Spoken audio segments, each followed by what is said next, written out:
In 2020, Gretchen Anthony became so sick that she needs to be hospitalized. But her family had no idea that this was just the beginning of a twisted and shocking case. When no one heard from Gretchen for a few days, they began to fear that she wasn't just sick, she was missing.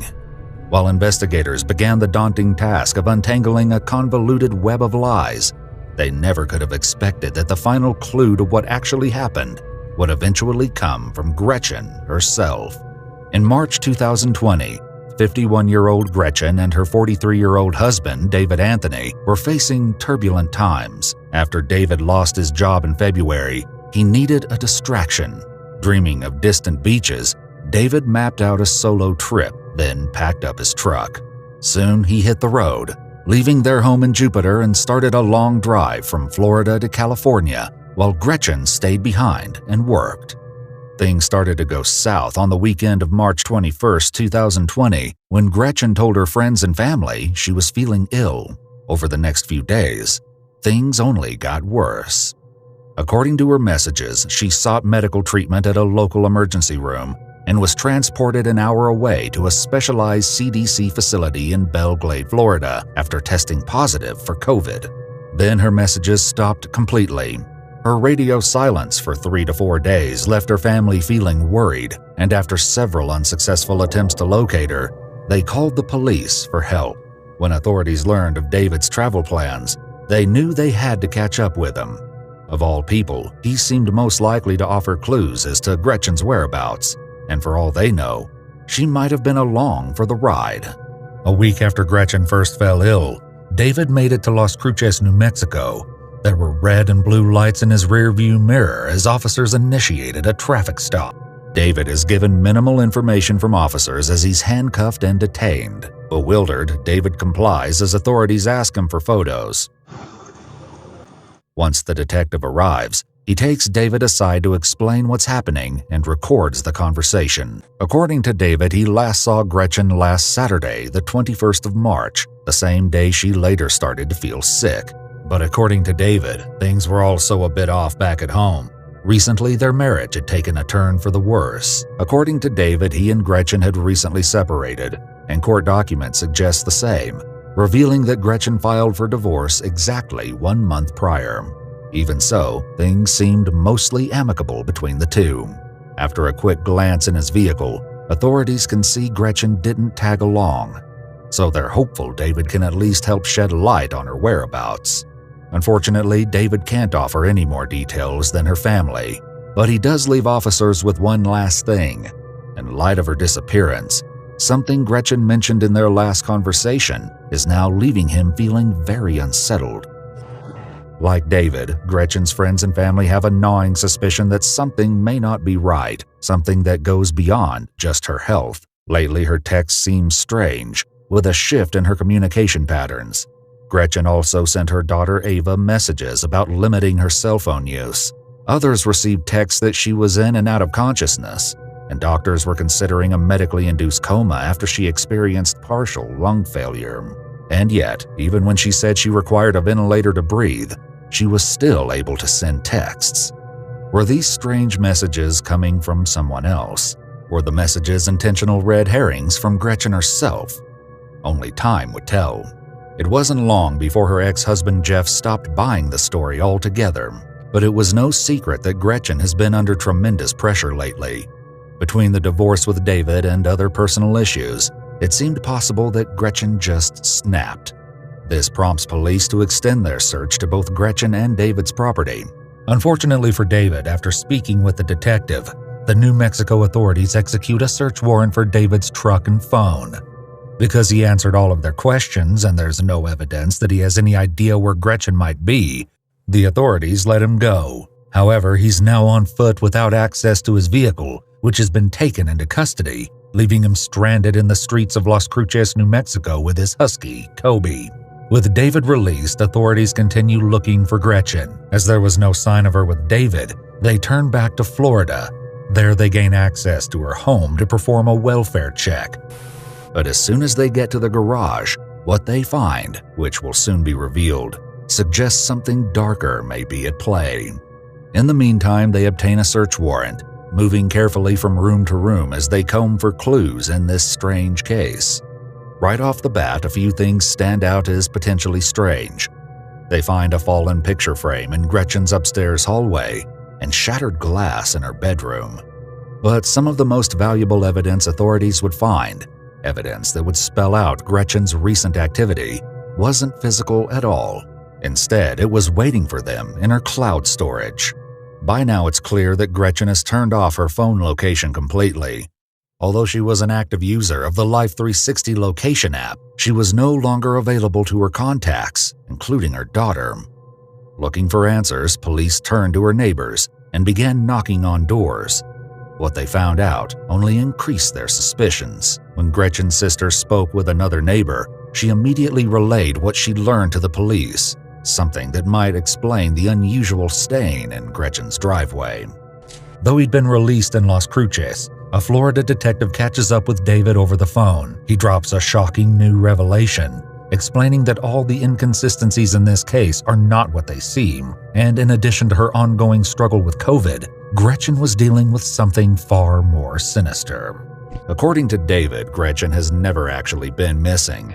Instead, she's been in hiding, and she's not convinced that everyone in her life is safe.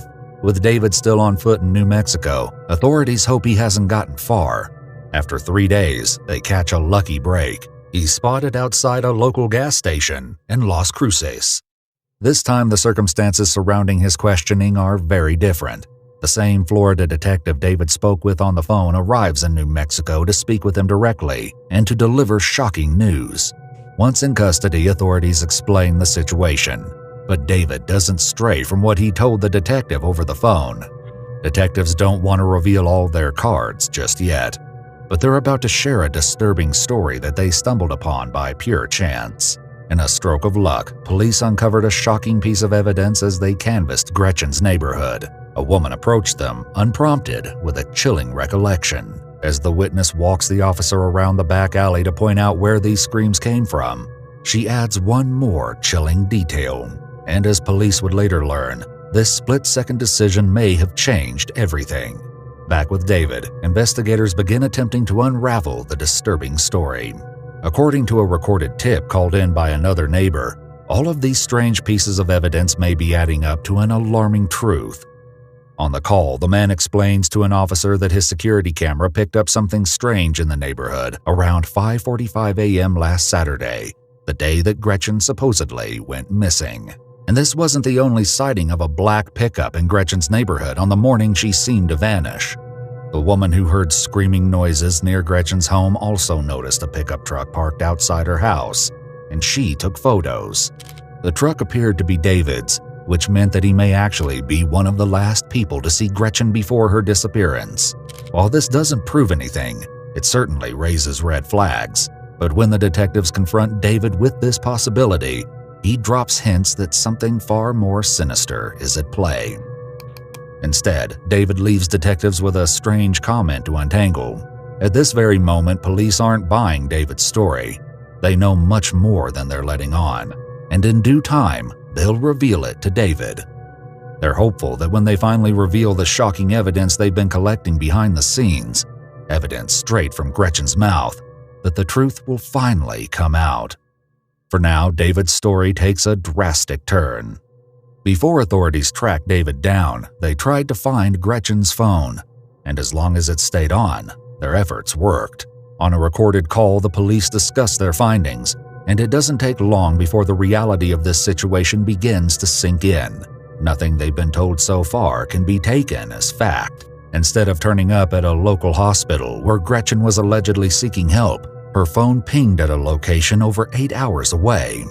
In the interrogation room, David stumbles to provide an explanation. Yet when Gretchen's family went to the local hospital looking for her, they noticed something that made the cell phone evidence of her whereabouts even more unusual. Her car was parked outside the hospital, and her purse was still inside it. Detectives also discovered footage of David attempting to pawn what appeared to be Gretchen's jewelry at a shop in Pensacola, Florida. Even if David isn't talking, others are. While he uses his marriage as a strange excuse to shut down, authorities are flooded with tips on a dedicated hotline. As they sort through information, however, any evidence of Gretchen's alleged whistleblower case just isn't surfacing. If there was anyone who meant to do her harm, they were hiding it well. That is, until police receive a tip that stopped them in their tracks. While people close to Gretchen begin to suspect that David might somehow be involved in her disappearance, a conversation with Gretchen's ex-husband offers something much more valuable than rumors: Gretchen's own words. And they had nothing to do with a high-profile court case. Thankfully, this wouldn't be the last time that, against all odds, Gretchen was able to speak for herself. Just days before she mysteriously disappeared, Gretchen sent a text to her ex regarding their daughter. In a call, Jeff reads it to police. While David was known to his family to be bipolar, they also insisted he didn't have a violent bone in his body. But according to Gretchen's close friend, David's behavior shifted over the past few years after a terrifying accident. If David suffered from traumatic brain injury during this alleged accident, that could potentially explain recent changes in behavior. Authorities segue into David's past, which included 2 recent incidents with police. David explains that the first incident occurred when he was detained after having what he called a spiritual experience during a wellness seminar in a local shopping mall. When staff asked him to leave for disrupting the event, things took a turn. According to David, a simple misinterpretation by police led to a Baker Act detention, which is a temporary mental health hold in the state of Florida. David explains that after realizing his dog was still in the vehicle with no air conditioner, he stood up to roll down the windows, and before he knew it, police descended on him. David makes an accusation about those very same police officers, but body camera footage from the incident suggests there may have been more at play. During that incident, when the responding officer approached David earlier that night, he noticed tape altering his license plate, which David claimed was from his stepdaughter playing around. As the first officer waited for backup to arrive, David continued to ignore his instructions, eventually leading to an arrest after the lady officer, quote, had to body slam herself in his car. According to court records, this charge was later reduced to resisting arrest without violence. Detectives look to David's family to fill in the gaps, and when they show up on his mother's doorstep, she admits he's had some struggles lately. According to friends and family, Gretchen was the primary breadwinner in the relationship, and she supported David through his mental health issues and lapses in employment. During a phone call with police, one friend explains the dynamic. But eventually, enough was enough.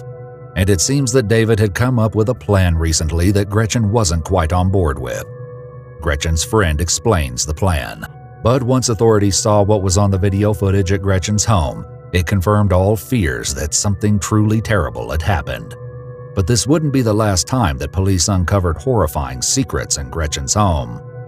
As it turns out, Gretchen had several Blink security cameras installed, and what they reveal makes authorities' blood run cold. The last day Gretchen's family saw her. First, cameras show David outside on Gretchen's enclosed back patio. As he sneaks around in the pre-dawn darkness, it appears that someone inside may have noticed him when a light turns on. Police also received one more video, and soon the detectives will confront David with exactly what they saw. But this was only the beginning of what they discovered. At 6:13 a.m., Gretchen is seen on the footage. The police report states, there's muffled yelling heard as the victim appears to be moved toward the garage door. At approximately 06:14 hours, you hear, "What are you doing?" As the detective breaks down photographic proof, David seems nervous. Desperate for any leg to stand on, he claims that authorities' attempts to apprehend him in New Mexico involve stretching the truth about the status of his pickup truck, and he therefore has no way of trusting a word the detectives say. More footage uncovered from Gretchen's house shows David pacing the garage next to her Mini Cooper. In the video, David loads Gretchen's car while wearing green gloves, similar to those found in his truck. Then he grabs what appears to be a red-stained rag. This footage also shows the moment that David realized he was being recorded and took down the video cameras. The car David is seen packing up is the very same one that was found outside of a Jupiter hospital. But once authorities pull video surveillance of the parking lot, they see that Gretchen wasn't the one to drive it there at all. Instead, it was planted by none other than David. David isn't budging on his story. But it won't be long before the detectives find a new way to press David's patience. In the meantime, authorities have yet to reveal the most damning evidence. Only time would tell when it came to what actually happened to Gretchen. And soon, more evidence found in her home would make things clear. In the meantime, when detectives spoke with a friend of Gretchen's, they learned that David had a strong bond with Gretchen's daughter, Ava. As David continues to argue his innocence, police are hard at work collecting more evidence. While they're able to spot David's vehicle on Florida toll cameras, referred to as the SunPass system, they aren't surprised to find Gretchen's Mini Cooper absent. Among the photos police share with David is a heartbreaking snapshot of Gretchen's hair stained red with blood. But when police confront David, he offers yet another excuse. This time, authorities aren't having it. Soon, David shuts down, but his behavior will eventually take a turn. When one detective leaves the room, the other hopes the reality of the situation will sink in, even going so far as to give David a potential out. After officers step away briefly, they move David's handcuffs to the front. When they return, they have a surprise up their sleeve. In an attempt to move on into a meaningful conversation, the detective plays to David's sense of morality, and it goes as well as you might expect. Ultimately, David refuses to confess to any involvement in the disappearance or death of Gretchen, at least for now. When police sense they're not getting anywhere, they leave him with one final thought. There was one final piece of evidence that made it clear David was lying all along, straight from Gretchen herself. What you're about to hear are Gretchen's last moments, recorded by her Alexa device on the same morning that she disappeared, and moments after she discovered David on her back patio. After his questioning, David Anthony was arrested and charged with second-degree murder and the kidnapping of Gretchen Anthony. As part of a deal, David pled guilty to both charges. Part of David's plea agreement required that he successfully lead authorities to Gretchen's remains, which were buried in a grassy area behind a Walmart store, 3 miles from her home. Strangely, a tip called in from a man living in Jupiter reported strange smells and buzzards. This tip was about an area less than 3 miles from the site of Gretchen's shallow grave. Gretchen Anthony's cause of death involved multiple stab wounds to her torso and neck. As for David, he was sentenced to 38 years behind bars. Some authorities believe he kept the location of Gretchen's body a secret in a possible attempt to gain leverage in his sentencing. But even as he serves his time, he still refuses to face the devastating consequences he's left in his wake.